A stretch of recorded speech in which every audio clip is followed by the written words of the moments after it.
Praise the Lord. The best wishes to you and your family members in the name of God. దేవుని నామమునకు మహిమ కలుగును గాక. దేవుని నామం పేరిట మీకును మీ కుటుంబ సభ్యులందరికీ శుభాభివందనములు. ఈరోజు దేవుని వాగ్దానము. Today God's promise. నీ గాయములను మాన్పెదను. ఇర్మియా గ్రంథం 30వ అధ్యాయం 17వ వచనం. I will heal you once. The book of Jeremiah chapter 30 versus 17.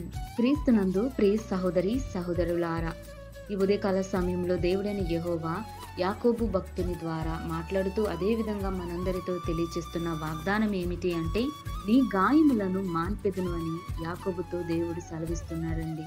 చూడండి ప్రియులారా, దేవుడే యాకోబు చేసిన పాపముల నిమిత్తం యాకోబుకు దేవుడు శిక్ష విధించి ఉన్నాడండి. అయినను మరలా యాకోబు పట్ల దయతలచి తన గాయములను, తనకున్న రోగములను, ఆ వ్యాధి నుండి దేవుడు యాకోబును స్వస్థపరిచి ఉన్నాడు. ఇశ్రాయేలీలకు వంశస్థులను దేవుడను ఆశీర్వదించాడని. అదే విధముగా దేవుడి ఉదయకాల సమయంలోను ప్రతి ఒక్కరితో తెలియజేస్తున్నాడు కదా, నీకు ఈ రోజున ఏదైనా గాయము తగిలిందేమో, ఏదైనా వ్యాధి నీకు సోకినదేమో, నువ్వు చింతించవద్దు, నీవు భయపడవద్దు, జేడేయవద్దని దేవుడు మాట్లాడుతున్నాడండి. ఎందుకంటే స్వస్థపరచు యెహోవా ఆయనే కాబట్టి, తాను పొందిన దెబ్బల చేతనే దేవుడు మనకు స్వస్థతను దయచేస్తున్నాడు. గాయమును ముట్టువాడు ఆయనే, స్వస్థపరచువాడు ఆయనే.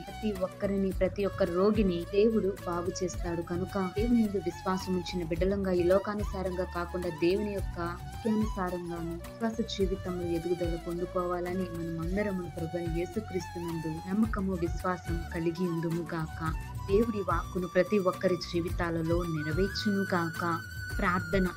ప్రేమ కలిగిన దేవా, దయగల తండ్రి, నీకు వందనములు, స్తోత్రములు. ప్రభు, ఉదయకాల సమయంలో మాతో మాట్లాడారు, అందరూ బట్టి స్తోత్రాలు. దేవా, యాకోబును నాకున్నటువంటి గాయములను మాన్పిన విధానాన్ని బట్టి స్తోత్రాలు. మంచి ఆరోగ్యమును దయచేశారు. అదే విధంగా ఈ రోజు ఎందరైతే గాయాలతోనూ, వ్యాధిని బట్టి, రోగాలను బట్టి బాధపడుతున్న ప్రతి ఒక్క బిడ్డను మీరు ముట్టి స్వస్థపరచండి ప్రభు. ఇదిగో దేవా, స్వస్థపరచు యెహోవా నేనే అని మాట్లాడి ఉన్నావు కదా దేవా, సహాయము దయచేయండి. ఈ వాక్యమును ప్రతి ఒక్క జీవితాలలో జరిగించమని, కృపా కాపుదల ప్రతి ఒక్క బిడ్డకి రక్షణగా ఉంచమని యేసయ్య పరిశుద్ధ నామమున ప్రార్థిస్తున్నాను తండ్రి. ఆమేన్.